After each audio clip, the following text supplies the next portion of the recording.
Jamaah, ada sebuah cerita tentang bagaimana seorang lelaki, subhanallah ya, kakak kelas sana cerita dulu. Bicara nikah nggak harus punya pekerjaan tetap, tapi tetap bekerja. Biasanya kan orang tua bingung melihat, nah itu calon suamimu kerjaannya belum tetap, nah kata dia. Dia kerjanya serabutan. Alhamdulillah, yang penting mau bekerja.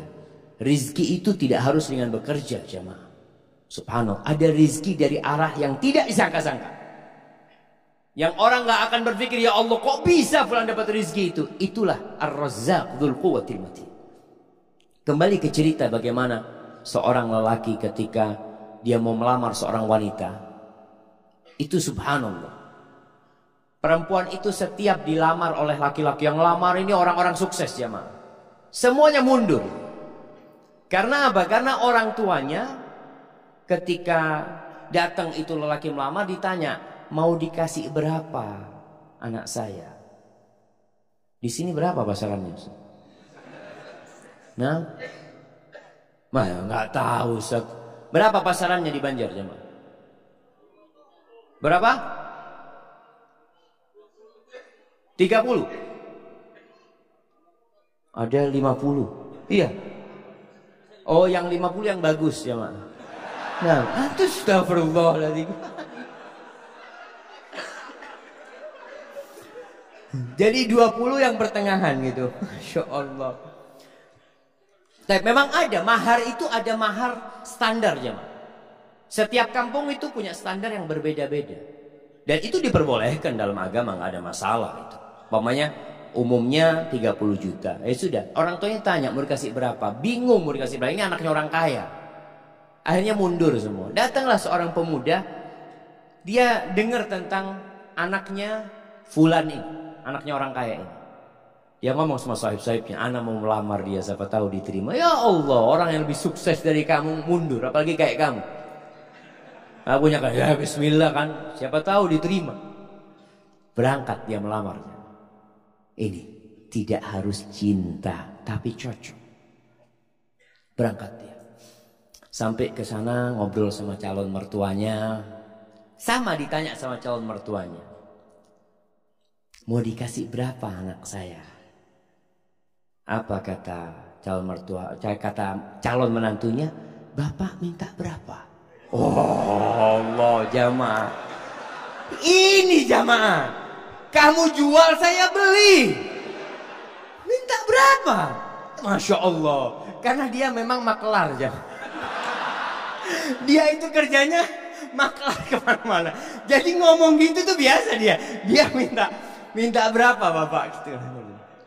Waktu itu sebelum Krismon ya ma. Oh zaman ini ceritanya jamaah. Kata orang tuanya berapa? 15 juta nggak apa-apa kata dia. Cuma 15 juta paman kata dia. Subhanallah jemaah. Jangan. Masa anaknya Ami yang dari kecil Ami rawat ya, Ami besarkan, Ami sekolahkan cuma dihargai 15 juta, Ami anak kasih 1 miliar. Betul ini ceritanya jemaah. Tapi sekarang anak gak punya duit. Iya, memang dia gak punya duit. Artinya dia ingin ngasih gitu jamaah. Antum ketawa. Subhanallah jamaah. Subhanallah. Akhirnya ya sudah. Diterima jamaah. Itu keluar dari sana teman-temannya bingung. Kok bisa diterima kata dia. Ada ceritanya kata dia. Masya Allah. Akhirnya menikah. Menikah dengan utang dia. Mahar itu boleh utang. Makanya ketika antum menikah, kan orang tua mengatakan maharnya sekian tunai atau utang. Walaupun anak nggak pernah dengar yang utang ya Maya. Karena yang disebutkan maharnya itu cuma 100.000, 1 juta seperti itu. Padahal kadang-kala maharnya di zaman sahabat itu, maharnya itu 1 kebun kurma. Isinya 400 pohon. Berapa miliar itu. Nah, itu bisa utang. Akhirnya menikah. Setelah menikah tetap kerjanya serabutan dia ya, makelar, jual ini, jual itu. Dia punya utang 1 miliar. Subhanallah. Suatu saat dia cerita, mertuanya ini ngobrol sama menantunya yang kaya-kaya, cuma satu yang miskin ya. Yang kaya-kaya. Ngobrol masalah durian ya. Oh, Masya Allah, durian yang enak, durian ini, itu macam-macam. Akhirnya si menantu yang miskin ini minta izin. Paman, ana mau keluar dulu sebentar ya, kata dia. Akhirnya dia keluar rumah. Ke tempat sohibnya, pinjem duit 20.000. Ana pinjem duit 20.000. Kayak buat apa itu? Mertua ana kepingin durian. Dia beli durian, dia bawa. Sampai rumah masih ngobrol durian ini, cuman. Dia ngomong, paman, afwan, ana nggak bisa beli yang bagus, yang mudah-mudahan ini enak buat paman. Itu mertuanya langsung jatuh cinta sama menantunya nih. Yang kaya raya cuma ngomong doang durian. Ada langsung beli jemaah. Subhanallah jemaah. Antum itu kalau jadi menantu yang bener. Mertua ngomong durian berarti kepingin durian. Masya Allah jemaah. Ini akhirnya nih menantu jadi menantu kesayangan. Sampai kakeknya, istri dia itu, neneknya, pernah suatu hari karena sayangnya sama ini menantu ya. Baik menantu ini. Cuma duitnya memang gak banyak. Tapi dia mau kerja. Makanya ketika itu dia mengatakan lupa nih. Salah satu yang diucapkan kepada calon mertuanya nih, paman ana sekarang gak punya duit. Tapi alhamdulillah Allah kasih anak akal bisa berpikir. Allah kasih anak lutut, anak bisa berjalan. Anak insya Allah akan lunasin hal itu. Subhanallah. Sampai suatu hari dia dipanggil sama neneknya istrinya. Kata neneknya, nak, nenek ini punya duit 500 juta. Nenek mau kasih buat kamu. Subhanallah. Si menantu malu jemaah. Janganlah nenek kalau mau kasih ke cucunya nenek. Biar nanti anak pinjam anak putar duitnya. Masya Allah. Antum ketawa. Ini laki-laki terhormat jemaah. Artinya dia nggak mau terima. Dia nanti mau pinjam sama istrinya. Kalau sudah punya istrinya dia bisa pinjam. Masya Allah jemaah. Akhirnya diberikan kepada istrinya duitnya diputar. Dia lunasin 1 miliar. Maka carilah lelaki tadi yang gak harus punya pekerjaan tetap. Masih banyak masyarakat Indonesia itu yang berpikir kalau cari pasangan hidup yang pegawai. Yang sudah punya gaji tetap. Jangan sama orang yang baru usaha kecil-kecil nanti bangkrut dia. Kalau pegawai kan ada jaminan nanti. Ada jaminan masa tua macam-macam. Lah, gak harus. Maka itu kriterianya. Allah Subhanahu wa taala mengatakan in yakunu fuqara yughnihimullah min fadlih wa ankihul ayama minkum wassalihin min ibadikum wa imaikum in yakunu fuqara yughnihimullah fadlih. Kalau mereka orang-orang fakir yang kalian nikahkan, Allah yang akan cukupi. Ini kejadian lain. Ada seorang wanita menikah dengan seorang lelaki karena dia sukses. Subhanallah, ketika suaminya bangkrut, minta cerai. Padahal sudah punya anak. Karena dia berpikir mau hidup senang dengan kekayaan. Wallahi jamaah ketahuilah. Kebahagiaan itu tidak didatangkan dari luar. Kebahagiaan itu tuh bukan di rumah yang mewah. Bukan di mobil yang mahal. La, kebahagiaan itu sesuatu yang ada dalam jiwa antum. Nerima. Irda bima qasamallahu lak takun agnan nas. Kata Nabi SAW, ridholah engkau dengan apa yang Allah berikan kepadamu. Engkau akan jadi orang paling kaya, kata Nabi SAW. Tapi adapun kalau mau cari istri, maka Rasul SAW mengatakan tungkahul mar'ali arba. Wanita itu dinikahin karena 4 hal. Nah, yang sudah menikah bisa sebutkan mana kasih hadiah. Nah, yang sudah menikah, antum sudah nikah. Nah, berdiri. Karena kecantikannya. 4. Karena kekayaannya.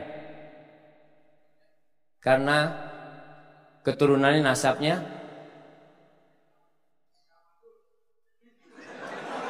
Karena nggak mandul. Agamanya mana? Baik, tunggu dulu pertanyaannya. Antum menikahi istri antum nggak nyebutkan agama, berarti antum cuma 3. Kenapa antum nikahin istri antum?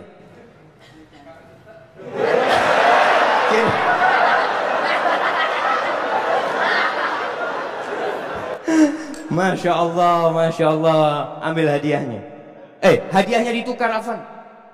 Hadiahnya ditukar. Karena dia menikah karena cinta, anak kasih keluarga sakinah. Masya Allah. Bismillah. Alhamdulillah jamaah. Ada yang menikah karena cinta. Apa yang menyebabkan dia cinta? Wallahu a'lam. Bisa jadi karena cantik. Istri antum mudah-mudahan cantik. Tapi ingat, kecantikan itu akan hilang. Tapi kalau cinta yang ada di hati kita tidak akan pernah hilang dengan izin Allah SWT. Kata Nabi SAW, tunkahul mar'atu li arba' limaliha wa hasabiha wa li jamaliha wa li diniha. Karena kekayaannya, sebagian orang mengatakan, alhamdulillah ana mau cari perempuan kaya Ustaz. Kenapa? Ana sudah lama hidup susah Ustaz. Paling nggak bisa numpang hidup nyaman dengan hartanya istri.